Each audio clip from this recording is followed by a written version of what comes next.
A question that I get asked occasionally is, I don't know what I want to do with my life. I don't know what I'm supposed to do. How do I figure this out? I don't want to waste time.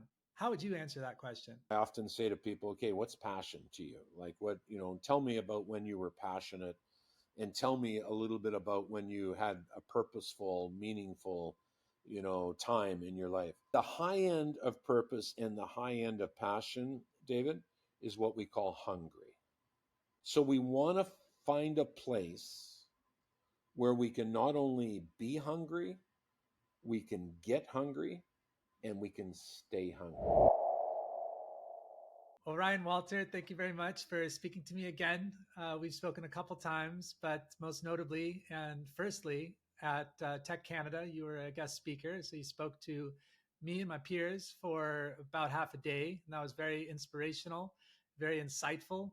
And I was hoping that we could talk a little bit today about kind of cultivating the leader within each of us. Maybe we're not going to be the captain of a Stanley Cup winning hockey team, but to many of us, sometimes it feels like the world is unfair. Everything's against me. How do I succeed? Like, what am I supposed to do, et cetera, et cetera. And I'm sure you've been around the world, spoken to thousands of people, perhaps at this point, tens of thousands of people, hundreds of thousands of people. So I'm sure you're a wealth of experience. But could you just introduce yourself to our audience? Sure. Yeah, thanks, David. Yeah, like I'm a kid from Burnaby, British Columbia, just beside Vancouver, and grew up, in minor hockey. Loved the concept, fell in love with the people and the process of hockey. Made that my profession for 17 seasons, 15 as a player. Capitals, Canadiens, Canucks, and then got a chance to go back and coach for a little bit.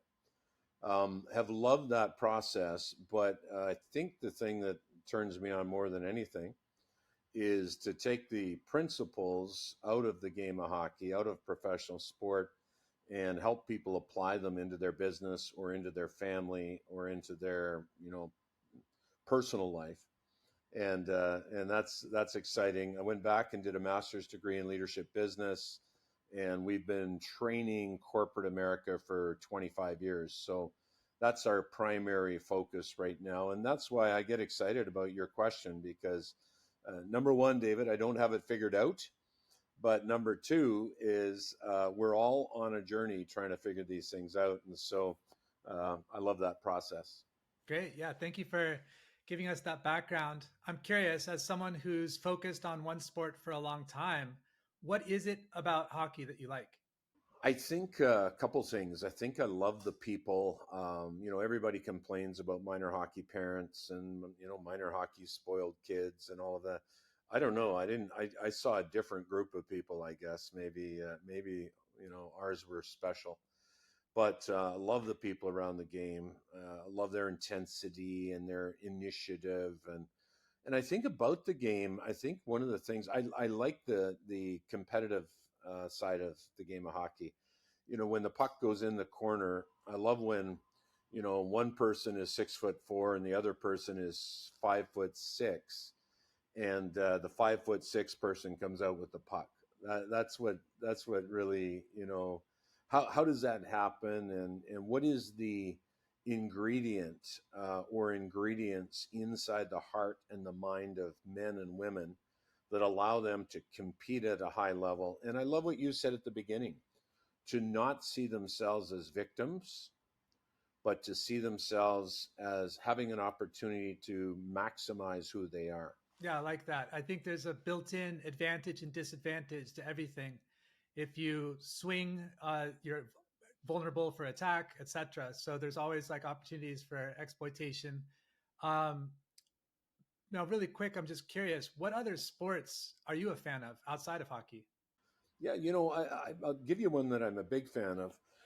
I don't watch it a lot, but I'm a fan of the athleticism of basketball, right? And I don't know basketball very well, but I'm just a crazy fan of the players, that can do what they do. I'm a gigantic fan. I don't know why, of football. So I really enjoy the CFL and the NFL, and The NFL I don't watch much, but everybody's going to watch Super Bowl. I love that time of year. And really, I like, one of my favorite games was lacrosse to play. And I think if there would have been an NHL for lacrosse, I probably would have played lacrosse over hockey. But at the end of the day, you hit midget lacrosse, midget hockey, and you sort of have to make a decision. Yeah, that's interesting. Like lacrosse is the national sport, correct? It is. It is. Yeah. Why do you think it's not as popular as hockey or some of the other sports you mentioned? I don't know. I just hasn't had the opportunity to expand. I mean, in the U.S., field lacrosse is big on college campuses, but has never become a top rung sport. One of the things as an observer that I find frustrating on behalf of the player are the referees and the human error when there's a wrong call. And sometimes that wrong call is even honored, even with video evidence that it's incorrect. On the part of the player, how do you reconcile that? I imagine that's got to be defeating. How do you deal with that? It's interesting. Maybe I've had to play this game for so long. I was counting it up. I mean, I started playing hockey when I was 6, and I finished pro hockey at 35. So there's a lot of games played there, a lot of practices, participated in. Well, actually, hockey in this area, David, has really helped me to grow up, and I say that carefully because external circumstances cannot dictate my internal desire or my internal goal. And so I see referees as external. I see them as going to make mistakes. I see them as people doing the best they can do. I don't think a referee's call, unless I'm very naive, is he doesn't come into the game and say, "Boy, I'm going to screw this team today." He typically comes in to want to do the best job, or she does come in to do the best job possible. So external circumstances are something that and I'm not saying I'm perfect in this area, but I try to not focus on. I try to focus on in the certain situation that I am in. How do I maximize my ability, and how do I get the best out of me? And then whatever happens happens. In the moments where you might have a flash of frustration or vulnerability, where you might regress to something like, oh, the world's not fair, in those moments, I imagine there's a split second grounding that happens in like a champion's mindset or a high performing athlete or CEO's mindset.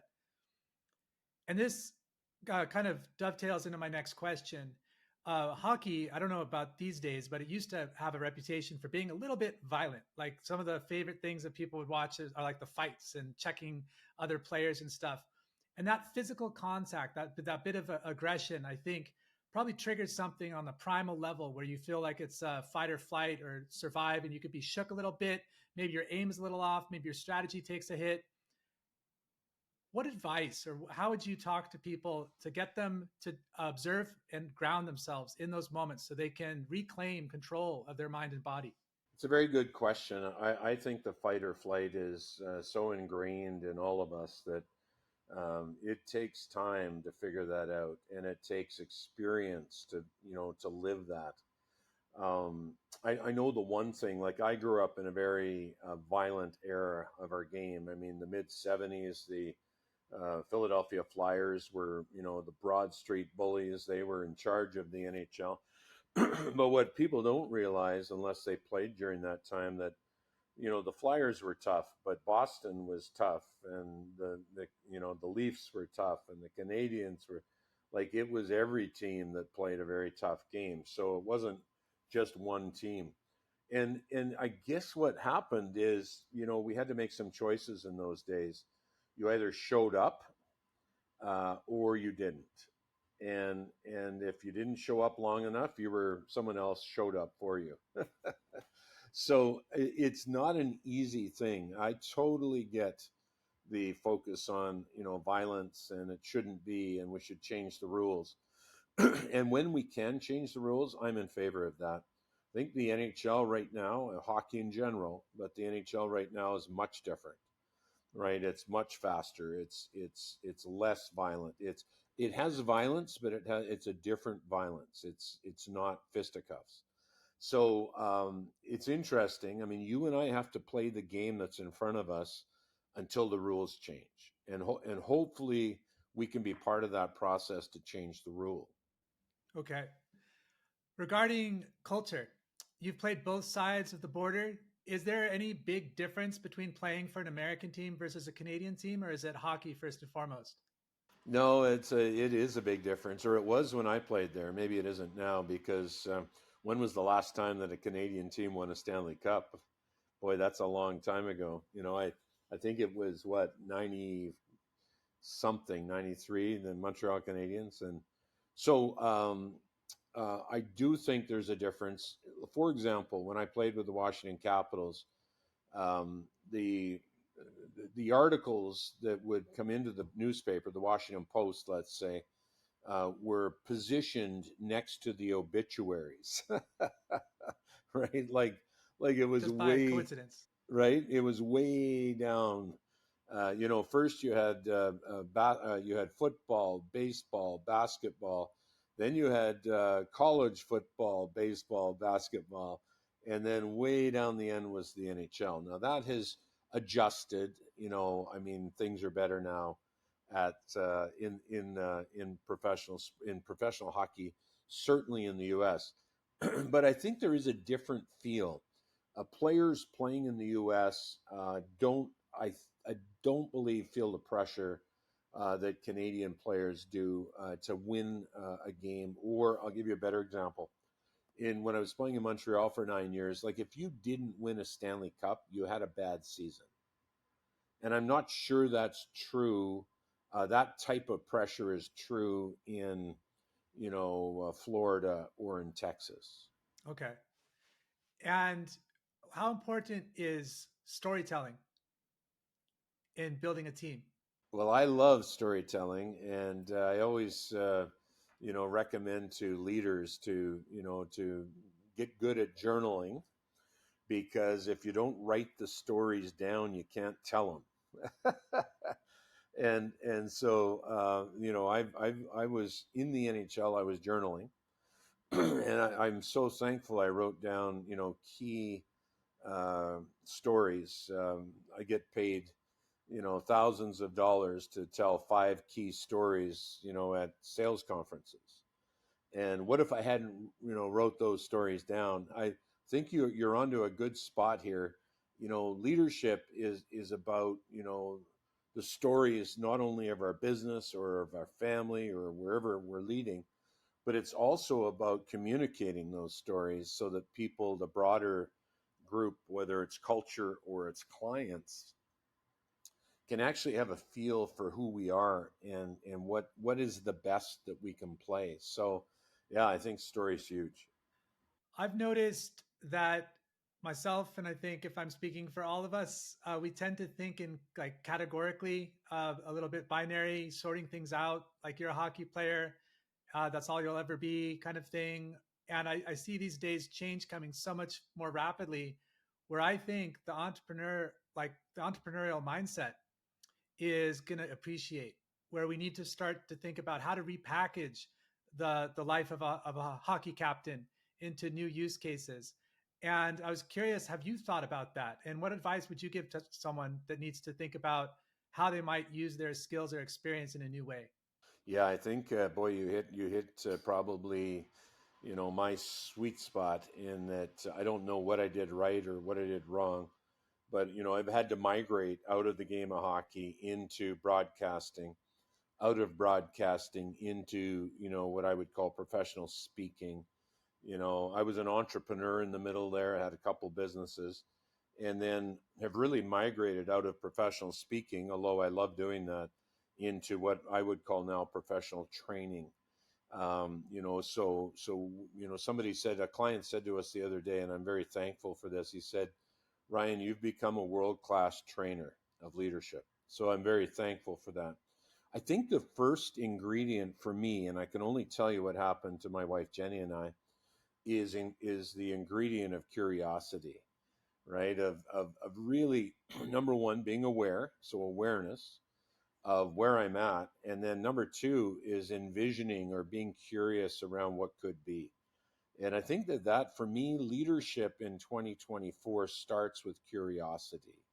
And that way, if that's true, then what happens is we start to ask brilliant questions, right? You know, to David, to other people, to people that are doing the job that I want to do.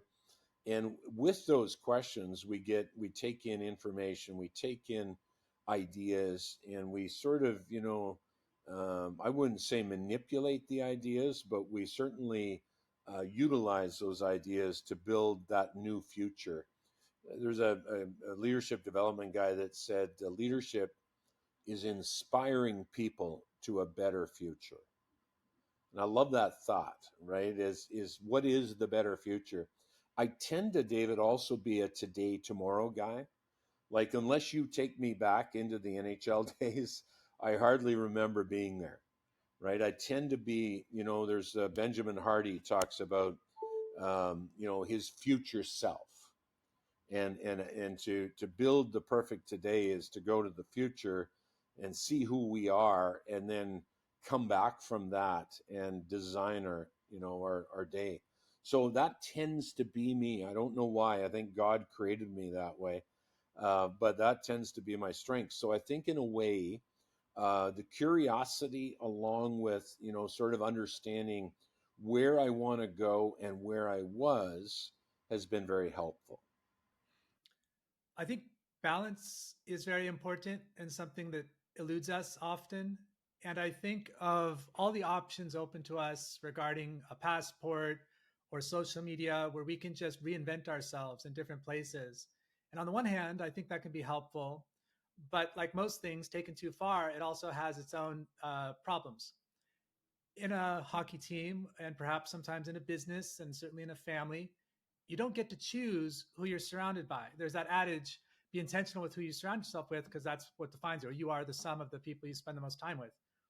But on the other hand, sometimes you can't. Sometimes you have to make the best of what the hand that you're dealt. A, how do you navigate? How do you identify that difference? What's changeable and what's not? B, how do you make the most of the hand that you're dealt? Yeah, lovely question. Thank you. The researcher Ellen Langer does a really good job in this. I like the way she positions it. She says, take in all the information you can, make the best decision possible, and then make your decision great. In other words, make the decision and then make the decision brilliant. So it's almost like what we do after we've made the decision makes it great. I'm not saying that we can't get stuck in tough decisions. I mean, that's going to happen. But for example, let's say we decide to have a certain relationship. Now we have choices, right? We can say, "Oh, I made a really bad decision in that relationship." That's an option. Or we can say, "Okay, independent of the decision I just made, I am going to make this the best decision, the best relationship possible." I love that idea because I think so much of life is not about the decision. It is about the mindset that we take into the next part of that equation, which is the relationship, or which is the game, or which is right. Like so I think that Langer's onto something.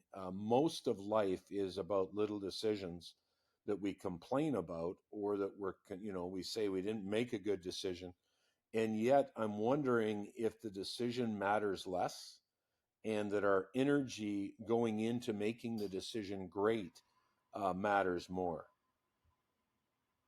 That's really interesting. That's almost like additive or subtractive sculpting, kind of like you get to the same form but through different methods. I hadn't thought of that. That's helpful. Kind of sticking on the theme of balance, how much of high performance, and that could mean whatever, being a high performing mom, being a high performing captain, etc., goes into kind of connecting with yourself and aligning with yourself versus recognizing and aligning with others?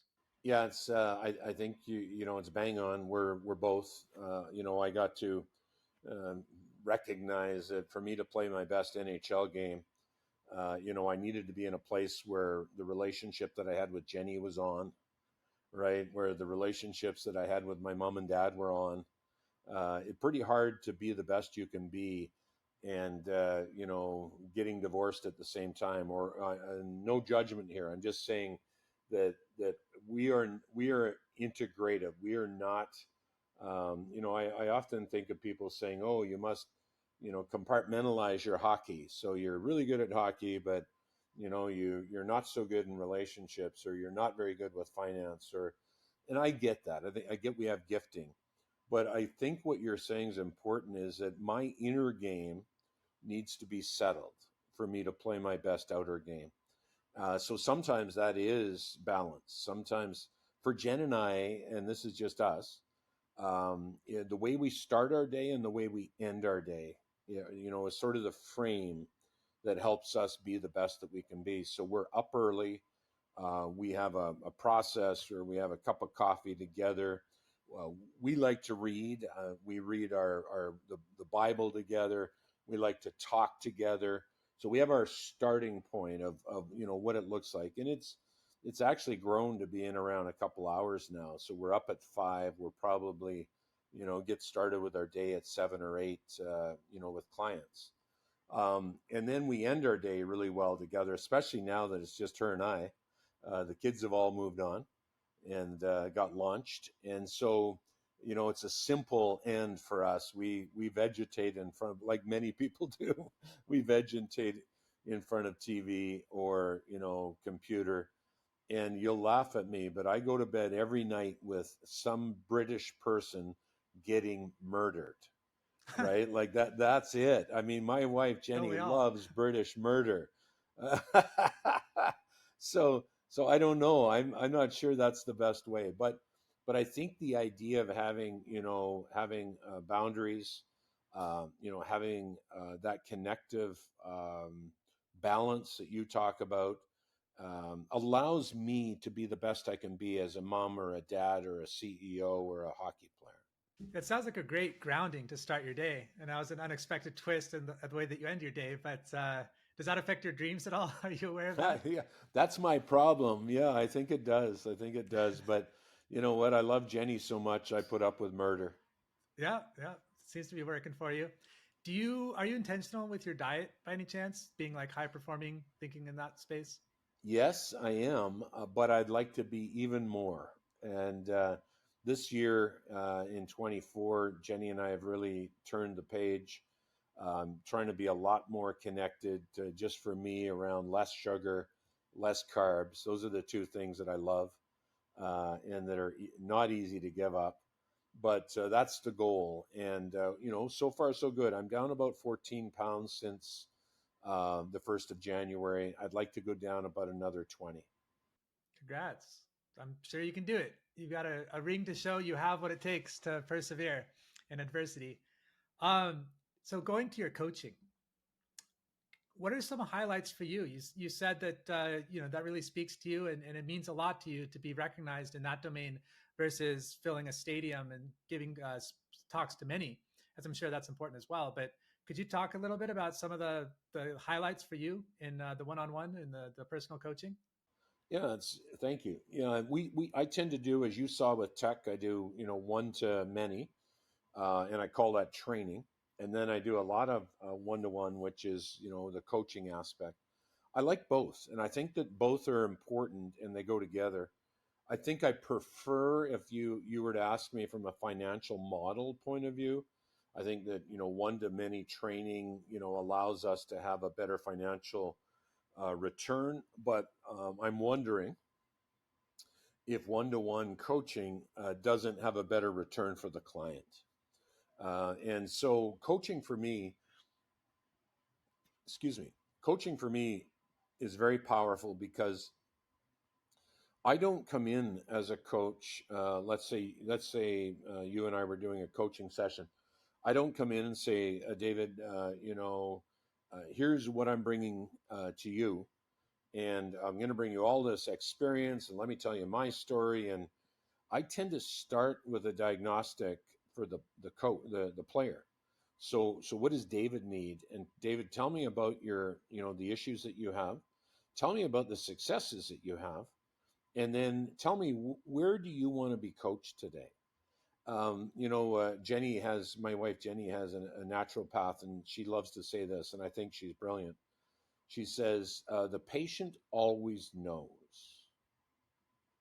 right? So it's not about me saying, here's what 80% of executives want to talk about. No, what does David want to talk about? And I think that's what I love about coaching, because it's about creating the questions and coming up with the questions on the fly that bring the best out of David and bring the best out of the coaching clients that we have, potentially soften, some things, potentially solve some things.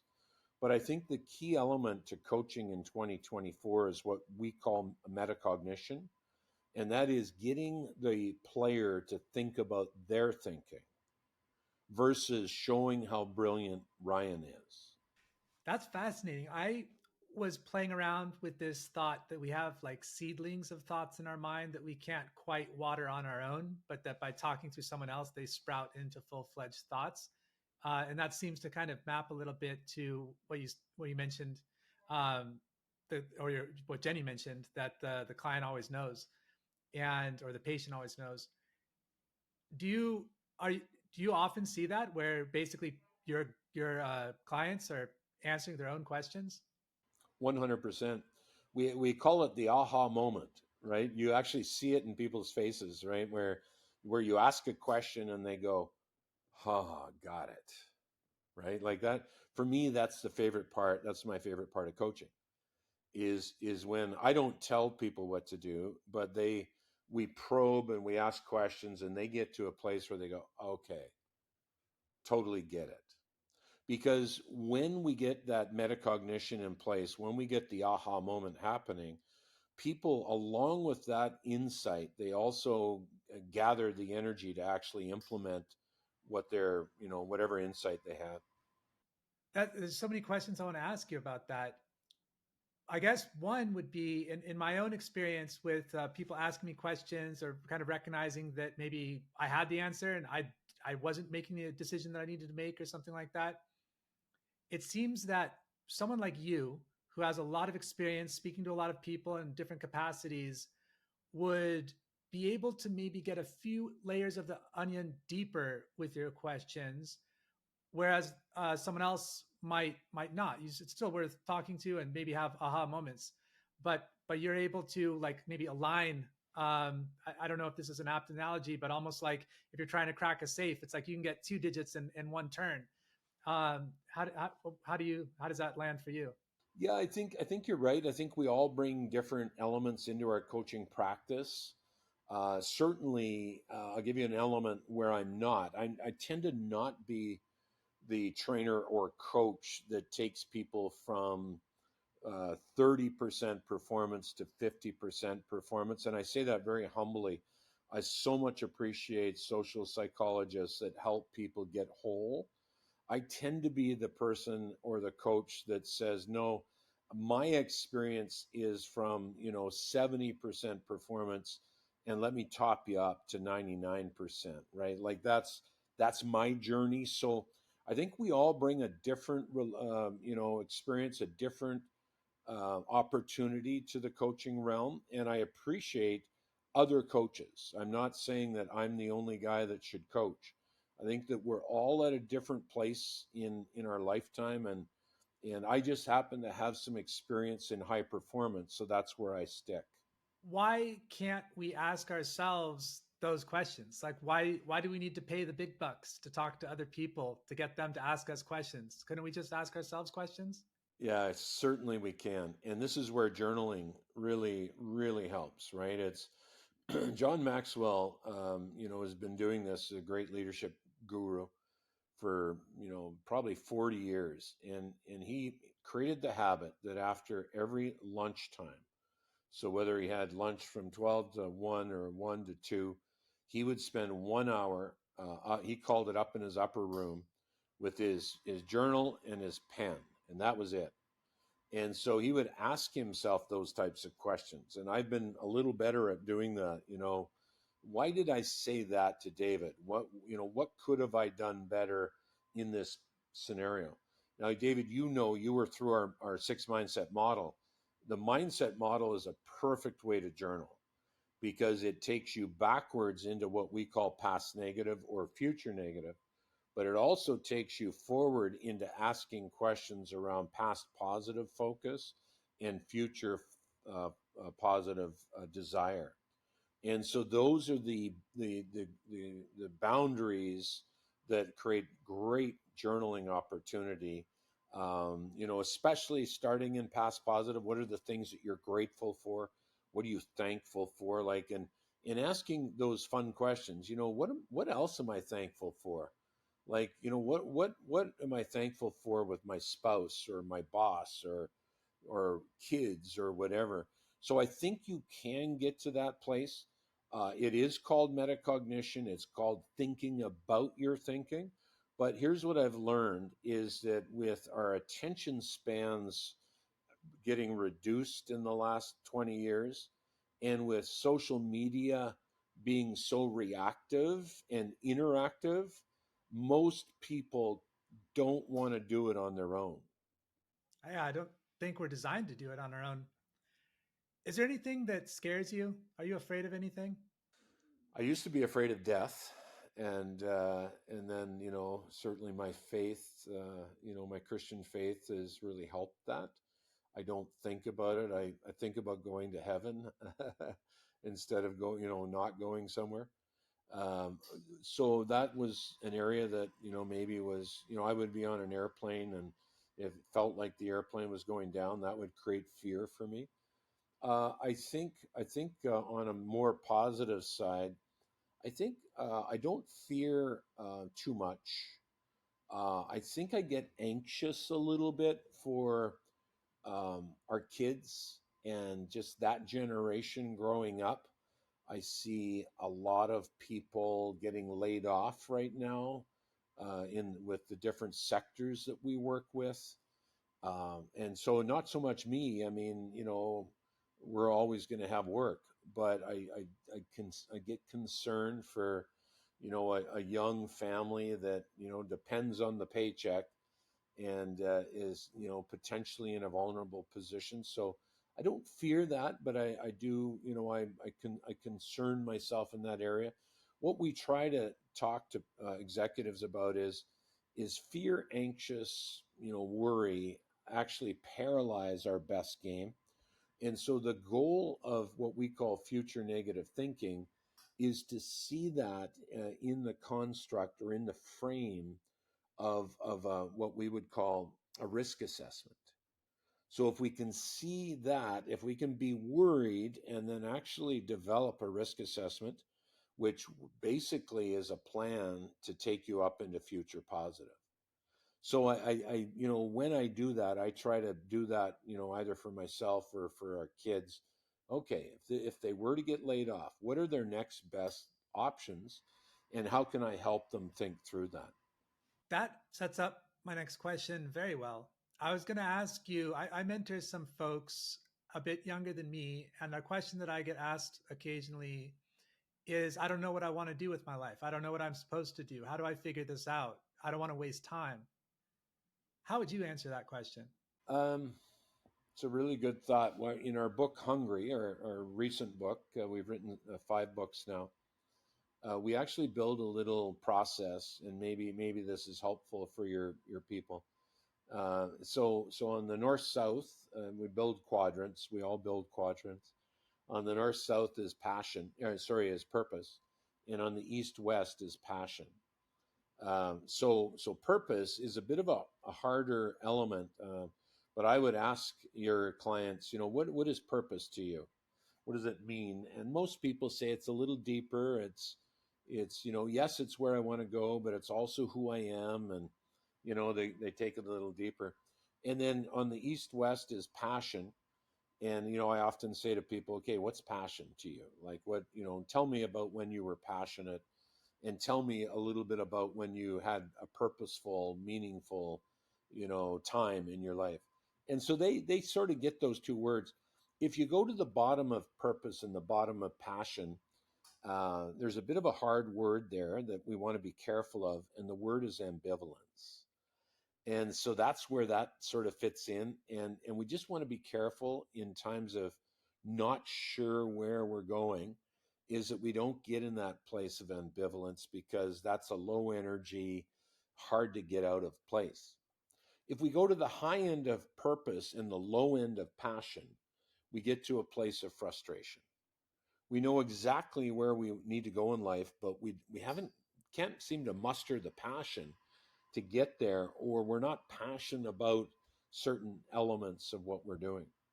If we go to the high end of passion and the low end of purpose, is an interesting word. We get entertained.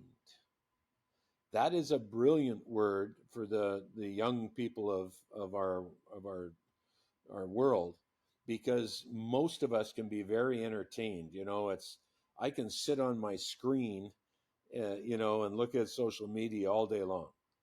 And really, have I accomplished my purpose? Right? I might love what I do. I'm passionate about it. And then the high end of purpose and the high end of passion, David, is what we call hungry.